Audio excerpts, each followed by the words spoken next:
dans le cadre de suivi. Comment est-ce que ça va se passer?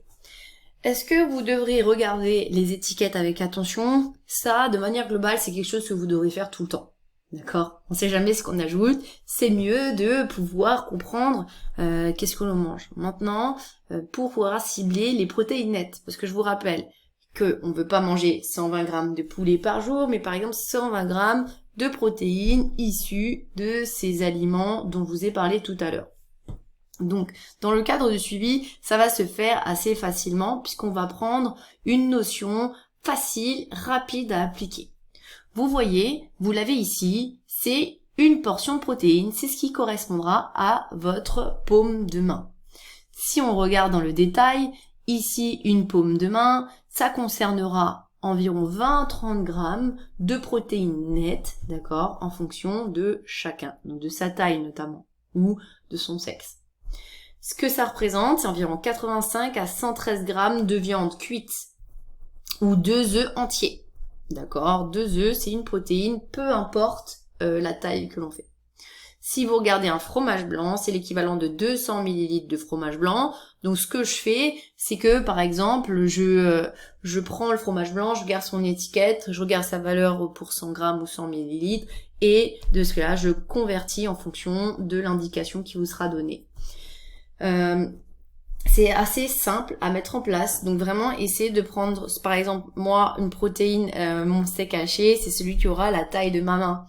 Maintenant si je veux composer, et là c'est vraiment vraiment quelque chose que je vais vous donner de manière globale, un repas avec 2 protéines, peut-être que je ferai un steak haché et un fromage blanc en dessert, ou un steak haché et 2 œufs dessus, ça me fait 2 portions de protéines. Si je prends un poisson, peut-être que là je vais aller agrandir cette portion, d'accord, et peut-être que je vais utiliser ma main, ça serait assez plus parlant pour un poisson. Et ça apportera vraiment plus de protéines, souvent quand ils sont beaucoup plus plats. Maintenant vous allez me dire, oui mais les jambons par exemple, comment est-ce que je fais? Ça rentre pas dans ma paume de main. Effectivement, et là comme le fromage blanc, ce qu'il est possible de faire c'est de regarder sur l'étiquette. Vous voyez que par exemple pour 200 grammes de jambon, vous avez une équivalence de 10 à 15 grammes de protéines nettes. Et dans ce cas-là, vous le rajoutez dans votre repas.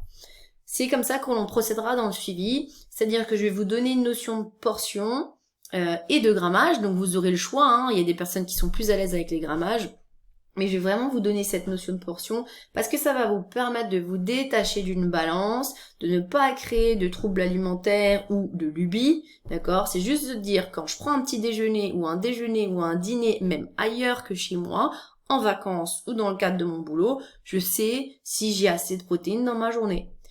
Moi, c'est ce que je fais, par exemple, je me remémore, j'ai mangé quoi, 2 œufs, 4 œufs, ok, j'ai 2 portions, le midi, j'ai mangé ça, un steak haché, donc j'en ai 5, etc.